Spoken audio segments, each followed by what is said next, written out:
The Wes Penra Papers. A Journey Through the Multiverse. The Second Level of Learning. http://wespenry.com. Part 4, The Fork in the Road: Humanity's Future. Humanity's Future, Paper Number 1. Life After the Nanosecond, Part 1. The Dark Road Towards Extinction. By Wes Penra, Sunday, October 21, 2012. Revised, Saturday, December 15, 2012 at 11:10 a.m. http://wespenry.com. Part 3. 5. The Real Reason Females Possess More Fire Than Males. I wonder how many of my readers have followed Robert Morningsky's audio session on this new websites at http://robertmorningsky.com and http://ladyoffire.com. If you haven't listened to his MP3 files, you really ought to. I know, it's a lot to go through, but the information in there is extremely powerful. Robert Morningsky, RMS, is telling his readers/listeners over and over to be skeptical, within reason, and put him on top of the list. I would suggest you do that, just like you should do with me, and come to conclusions about RMS intentions. I am not saying they are not pure, they may very well be. Still, come to your own conclusions. The reason I'm bringing this up, and why RMS is coming back as a reference in my own research, is that his and my paths tend to cross quite a bit. What I am going to suggest here may be shocking and too incredible for many to accept, but the only thing I ask from the reader is to have a very open mind here and consider it very deeply before you discard it, and hopefully you won't. This is extremely important information, perhaps the most important in this whole series of papers, because it explains the whole reason why the Syrian overlords treat us like they do. I will outline the overall concept here, but for deep details and real proof, yes, I mean proof, go to Morningsky's 2 websites. You will find it there guaranteed. The patriarchal regime, who took over this planet about 500,000 years ago from those who wholeheartedly supported and were sent out by the divine feminine, who fought a war in space with the matriarchs, drove them away, and won this territory, has taught us that man is superior to woman. You can read about that in most religious, altered, texts, and the Bible says that Eve seduced Adam, and that she is the cause to the first sin from which we are still affected. What RMS has managed to prove is that in the beginning of the universe there were only females. Males did not exist. So how did those females reproduce? Well, they reproduced by cloning themselves, creating exact copies of themselves to the smallest cell. They didn't need any males.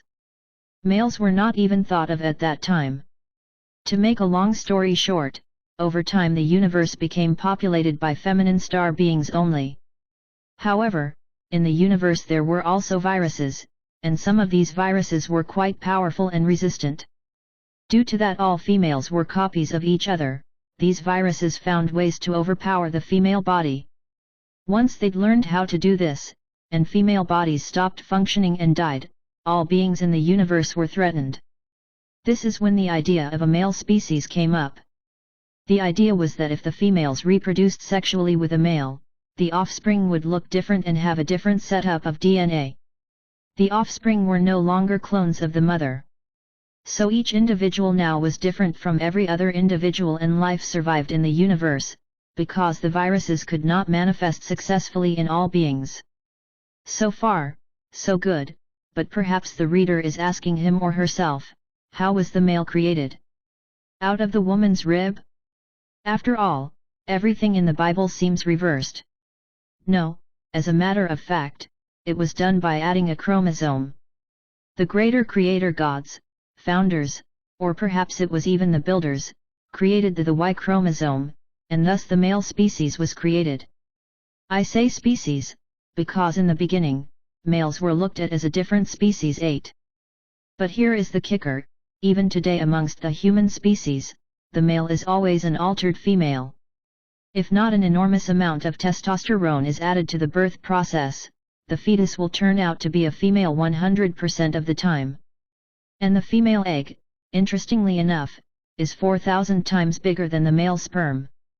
This is very interesting, because the old charlatan doctors and philosophers, such as Plato and Hippocrates, the father of medicine, taught their students that females were no more than animals, and their successors taught that the female womb was nothing else but an altered male scrotum, and if the woman didn't have enough sex, the womb started wandering inside the body and ended up driving the woman either to hysteria, severe illness, and even death. A great way of saying that women need to have sex as often as possible to satisfy the male or she'll get very sick. What I am trying to say here, and what is really my point, is that we are all females, and we men are simply altered females. For those who doubt this and think that I'm finally losing it, I strongly suggest you go through RMS audios, one by one, and listen to his overwhelming evidence of this, yes, scientifically proven evidence, and much more that has to do with the divine feminine. Robert has worked extremely hard for many years to gather this information, and has had help from a tribe, who supposedly descend from an ancient society of women, who have lived underground for thousands of years, to stay out of sight from the males in power, and who now have decided it's time to release this information, so I do not want to blow it for him by presenting all his evidence here.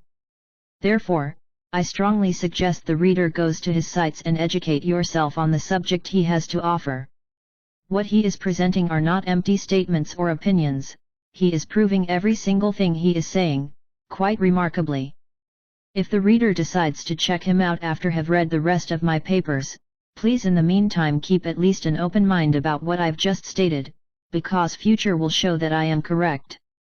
If there would be a hidden agenda in Morning Sky's information, these facts that I've presented here still remain. But what are the implications of all this?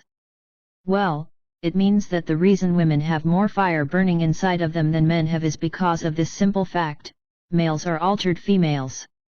By being altered from the original in order to be able to have sex with a woman, we don't possess the same abilities, but a weaker form of it. The female is the original being of the feminine universe, which is natural, if the universe itself is feminine. Males came into the picture to assist the female, who is possessing the real power of the 96%. With time, however, males became jealous of women's power and wanted to possess it themselves. So the war of the genders began. It was a universal war, starting billions of years ago and continues up to this very day. Males through history have treated women horribly by torturing, raping and killing them in frustration and raving madness. The females soon started fighting back, furiously, because they were often much better warriors than men, possessing the fire of the goddess. This began an evil cycle where both males and females are guilty of treating each other quite terribly.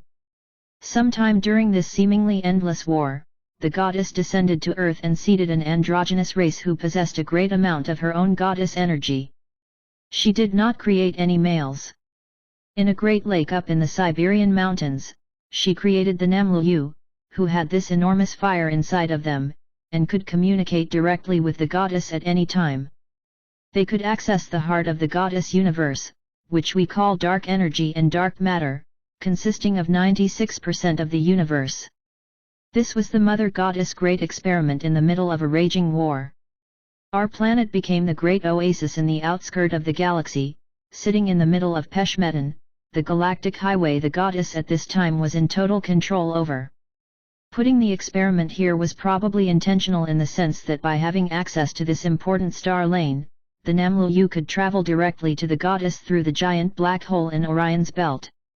Not until the males of power came were there males on Earth. The rest is, like they say, history. Today, in the 21st century, we still have the blood and the fire of the goddess inside of us, which is our inheritance from the ancient Namlu, who no longer dwell in our dimension. But one day we may once again meet with our great ancestors, the goddess' sacred experiment, which was destroyed by the Syrian warlords. But not totally, we are still here as a living legacy of the beings of the Golden Age. And it's this blood, and this fire that the warlords want so badly, but still, to their great frustration, can only get in fractions. Nevertheless, with only being able to do that, they have increased their power in the universe exponentially. Only we can stop them from expanding even more, and perhaps we can do more than that. However, although the warlords don't want to admit it even to themselves, they are draining out our females, and their fire will not burn forever. 6. The debt now must be paid in full. The most serious misuse of energy on this planet and the most devious thing the Syrians have done towards the Mother Goddess is probably when they went back on their promise to pay on the debt. Which debt, you may ask? Well, this one indeed has to do with misused energy, because if this is not misused energy, I don't know what is. I'll explain.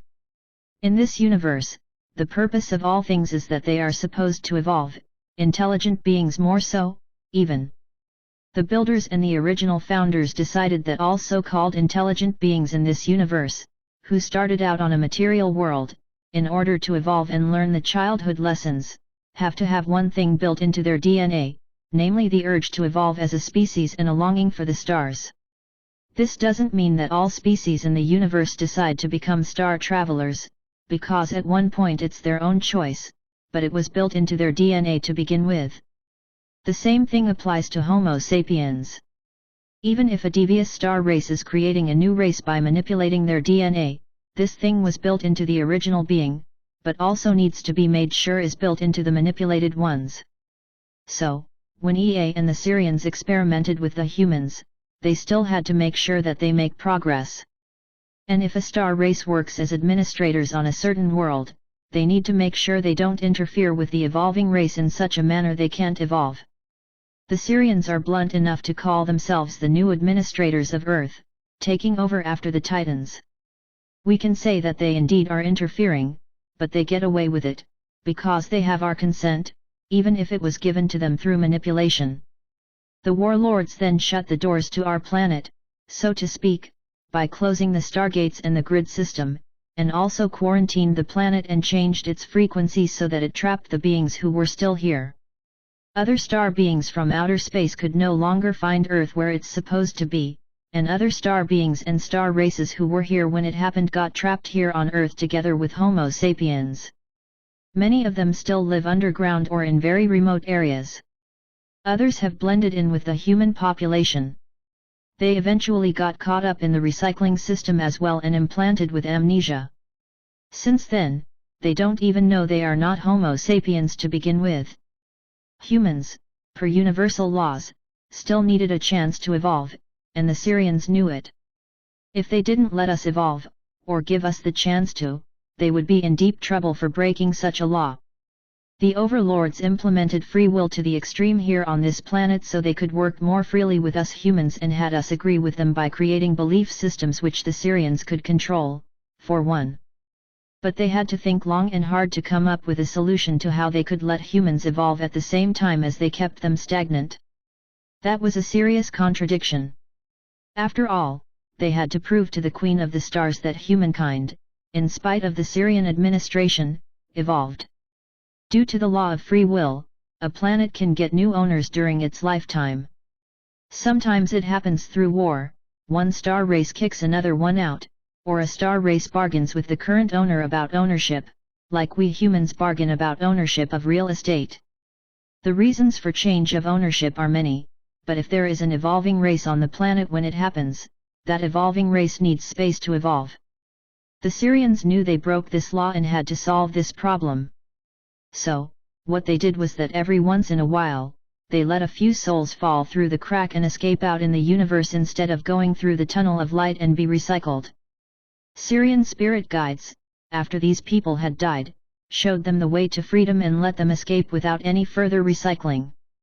The ones who were allowed to escape were the so-called evolved ones. The Syrian now felt that they had met their obligations. In reality, what they did was to choose a soul which had been so depleted of energy after been recycled over and over on Earth that she was more or less useless.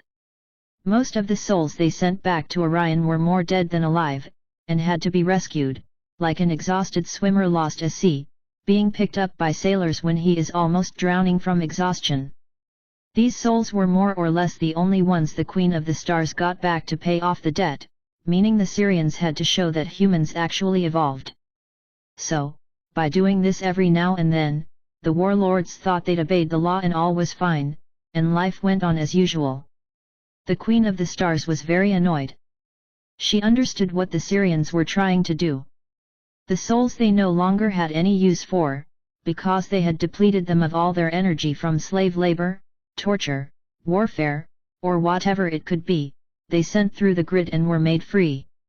This was also the Syrians showing their disagreement with the Queen, because in the beginning, humans were supposed to develop independently on Earth in one go, without death and amnesia, possessing the fire of the goddess, and then when they had finished business, they could leave if they wanted with no strings attached. Being sarcastic, the Syrians threw at her the souls that were almost dead, covertly telling the Queen that this is the best humans can do, this is where they are as far as evolvement goes. And if someone would protest, the Syrians said, "What are you talking about? We are doing nothing wrong. The humans do what they're doing out of free will. We never forced them to do anything." And so they refer to that they have an agreement with humans to treat them the way they do. They don't mention that it happened through manipulation, but even if they did, it wouldn't have mattered much. It's a universe of free will, and if we decide to be manipulated, it's our choice, and only if we break the manipulation will the Syrians stop controlling us. Only because they must, according to universal laws. If they don't, they will be removed by force, or there will be a space war. The Queen wouldn't have any of it.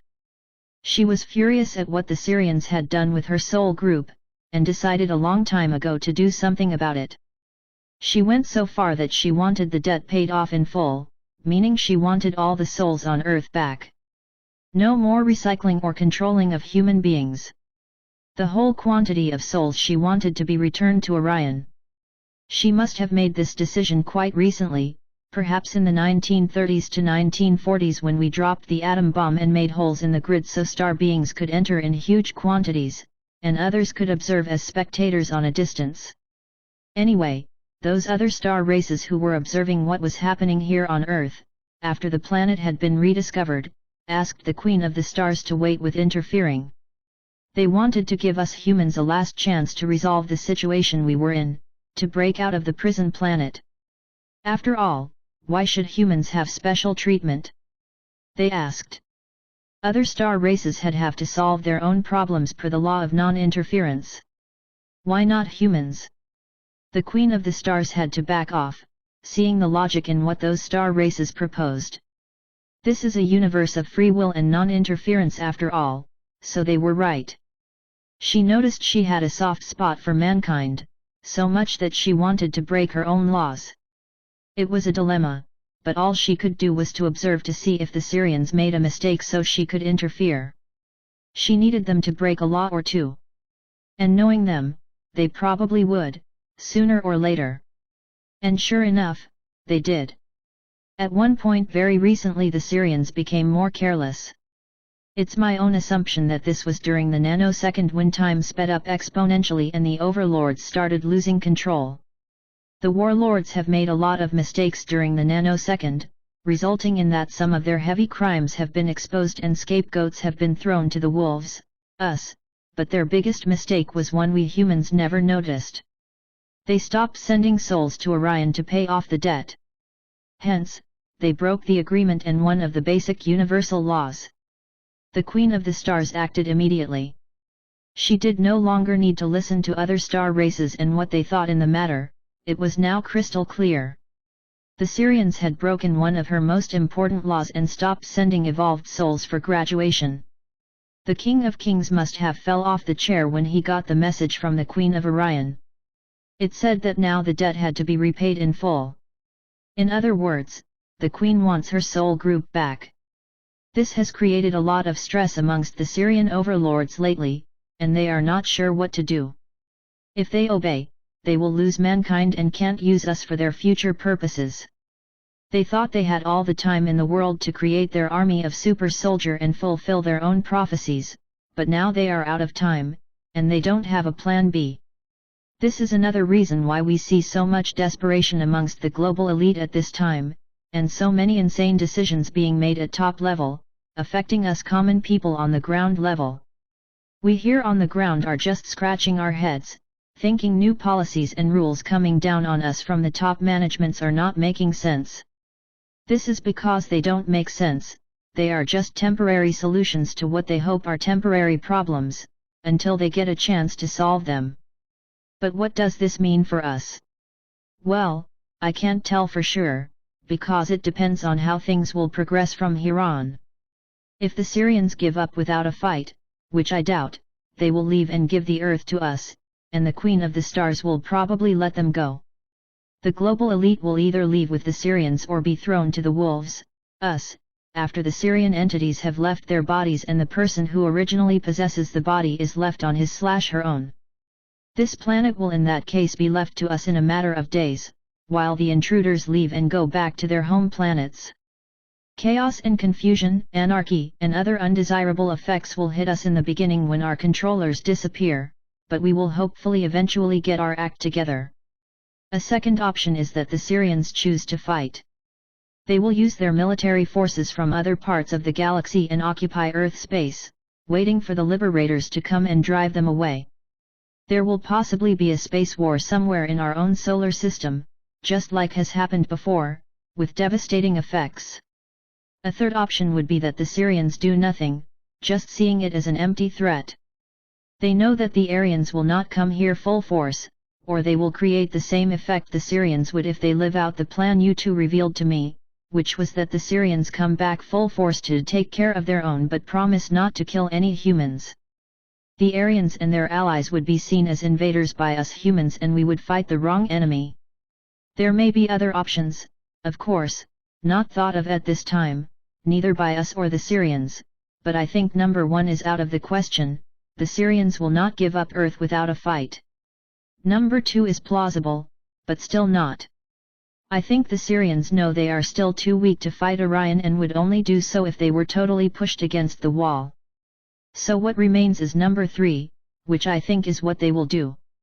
Although this is a wild card which will most certainly continue making them nervous, with an Aryan invasion potentially around the corner, it's the alternative which, if chosen, is the one that has the greatest possibility to succeed. I have done some research on this, and discussed the whole thing before I published it here, and it is doubtful that we will see an Aryan armada in the sky or on the radar, indicating that they are sitting close to Earth.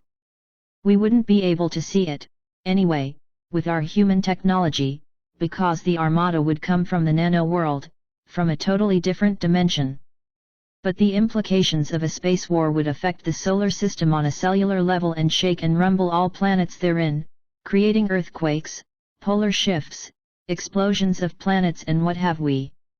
None of this is likely to happen, and if the Aryan space armada would show up on the Syrians' interdimensional radar, all the warlords had to do would be to hide on Earth, even if it would trap them here.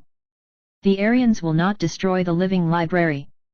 So, in summary, I would think that Orion will stick to the ultimatum that this soul group, humankind, should be set free, but we will not notice any real effects from this right now, unless the Syrians surprise us and are ready to give up Earth after all. But don't hold your breath. And all I've said so far is still valid. We need to work on our own sovereignty and development, soul-wise and as a biokind. The Syrians have even more reasons now to develop the machine world, or perhaps the Orion threat is actually the reason they are building it in the first place, and I am wrong about the time frame. Perhaps the Queen gave the Syrian the ultimatum a few hundred years ago, and the overlords have worked on building the machine world ever since. I don't know, but I do know that a machine world, built on nanotechnology, is under development, and we can already see the evidence all around us. As a last note on this, here above, I said that there were star races who wanted to hold off on terminating this experiment, to give us humans a chance to resolve our problem with the Syrians ourselves, but there are also others who agree with the Queen that the human experiment should be terminated due to that they don't want us out in the universe the way we behave, so terminating the experiment and start from scratch would be a good idea, they think. So, however we look at it, we live on borrowed time, literally, and we can't stay asleep forever as a species, or we'll be forever lost. More so than we may think. I will tell the reader what I mean by that here below. 7. The destruction of souls. Keep in mind that everything is energy, everything, even the most solid of all matter. And we know from our physics classes in school that things can be depleted of energy. We often compare our human body with a battery. When the battery is out of energy, we either throw it away, calling it a dead battery, or we recharge it, if this is a rechargeable battery, and we have a fully working battery again. However, we can't go on recharging the same battery over and over forever, because sooner or later even the rechargeable battery is going to go dead and we throw it away. Bodies are functioning in a similar way. By the end of the day, when we come home from a long work day and have been up a certain amount of hours, the body is depleted of energy and needs to be recharged. If we didn't have a chance to sleep every now and then, our body would much sooner than later die from lack of energy. Fortunately, we can recharge our batteries every night and wake up after a certain amount of hours, feeling much fresher than when we went to bed. But just like with a battery, the body ages, and eventually it doesn't matter how much you recharge it, it still won't work satisfactory, and the body will die. But what about the soul? Don't the same laws of energy apply to souls? Well, we hear over and over that the soul never dies, it lives on after body death and is basically indestructible. In other words, souls can't die. Ever. Is this really true? Well, it depends on how we look at it. Although the energy in the universe is not unlimited, it's still abundant. It's all around us, and the universe is supposedly at least 14 to 17 billion light-years across, although I would say it's spherical, or, as I've come to suspect lately, a gigantic spiral, and there is an unimaginable amount of energy in this vastness. It should be enough to feed the soul at all times, shouldn't it? But wait a minute. A soul is not made of energy, it lives outside of the physical universe, doesn't it? Outside space and time? Yes, this is basically correct, but there is more to it. In fact, there is more than one type of soul, and the souls of ETs are not necessarily the same as that of humans. We have already mentioned some of this, but now it's time to connect the dots. 7.1 The power of the human template. Now, please recall what we have said that a human soul is composed of. We have mentioned the avatar, which is the light body surrounding our physical body. As long as our physical body has a certain shape, the avatar follows that shape and forms itself around it. When the body dies, the avatar lives on in the ether, where it is getting trapped by the Syrians. Here, the avatar can shapeshift into anything it likes, and normally it manifests itself in a way its recently deceased body looked like when it was in its prime. The avatar is the vessel or vehicle the fires use when traveling the dimensions. So, the avatar/light body is of the physical universe and made up of energy created by the soul, energy that exists in what we call the physical universe. Now, let's look at this from a perspective when the human soul, body, and mind are not trapped in the Syrian control system. The human soul is a collection of many millions of super tiny orbs, or fires, attached to the avatar. They are very tiny and exist on a sub-quantum level, which is subcellular. All these fires together form one soul, or at least, that's how we perceive it. All these tiny fires make up one big fire, which becomes the fire, or the soul. Now, there are two major things that are pretty unique with humanity. They have a soul made up of those tiny fires, and they also have a very special, divine human body template, simply put made of a physical body and a mind complex. Although Enki and the Syrians altered the original human template, which was the Namlu, our body is still a watered-down version of the primordial man. This template is divine, because it was originally designed by the goddess to fill a certain function, and Enki and the Syrians made sure that this template kept its uniqueness enough for it to work the way it was meant to. The uniqueness of mankind is that as fires we are the direct children of the mother goddess, which is different from other star races, as we shall see. Thus, we are royal and divine. You, as a fire, has the unique ability to use the human mind to nano-travel across the universe wherever you want to, instantly. There is no need for you to use stargates, Einstein-Rosen bridges, black holes, or anything else for that matter. And no technology needed, no spaceships or any tools whatsoever. You travel with your thoughts, using the mind of the human template. You send a portion/fragment of your fire, riding the avatar, to whatever your destination may be, but at the same time you are doing this, you are staying put in your physical body here on Earth and can return to it whenever you want to. So for you as a human being, the physical and the spiritual becomes one. If you are a Star Trek fan, you know who Q is. He is a being who is able to manifest himself anywhere, at any time, taking on whatever shape he wants. He often appears on the starship Voyager, manifesting himself as a human, playing tricks on the starship crew. Q can also create worlds with his mind, worlds that not necessarily exist anywhere else than in his mind. However, he can project a world, a star system, galaxies, or whatever he wishes to the crew so it becomes just as real for them as it appears for Q. Then, whenever he wishes, he disappears and returns to his home, wherever that is. You, as a human being, when you're not trapped in this 3D control system, can do exactly the same thing. Gene Roddenberry, who created Star Trek, knew what he was doing. Much of the plot in this science fiction series, and the movies as well, were based on channeled material. This is well known. So, as a divine being and a direct child of the goddess, you can travel to Orion, Sirius, Andromeda, the farthest away galaxy, or wherever you want in space and time once you have evolved enough as a part of the human species. Many humans now have reached the point when they are evolved enough, and their neurology is ready for nano travel. The Sirian Alliance have been waiting a long time for that moment when we are evolved enough to visit the stars. Then we are ripe in their terms and ready to be harvested. Besides being harvested and trapped into the 3D reality, this is what the human experiment is all about. Prince Ea was trained by the Mother Goddess how to genetically compose the human divine template, using his own divine genes mixed with genes of other star races as well. Still, the template had to have the correct genetics to be able to host the divine fire of the goddess.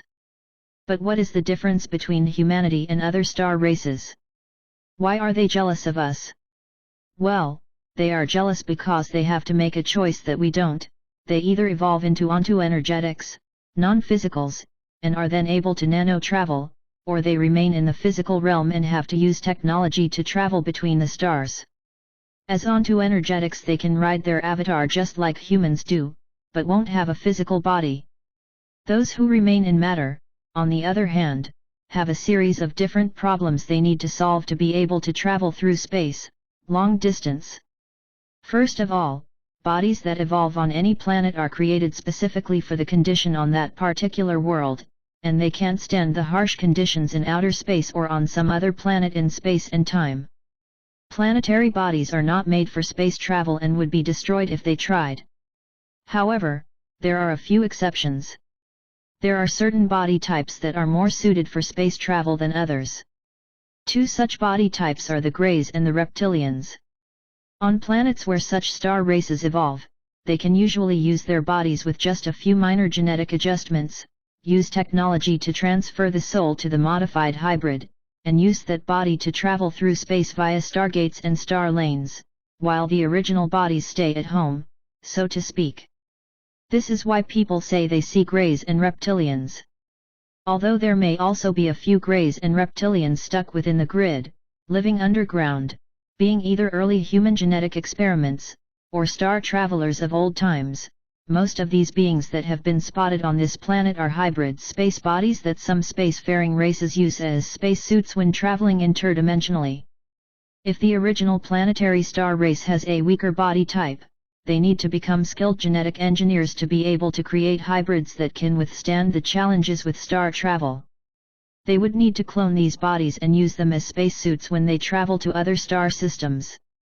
Again, they need technology, both spacecraft and machines that can transfer soul energy to the cloned bodies, to be able to cruise the universe.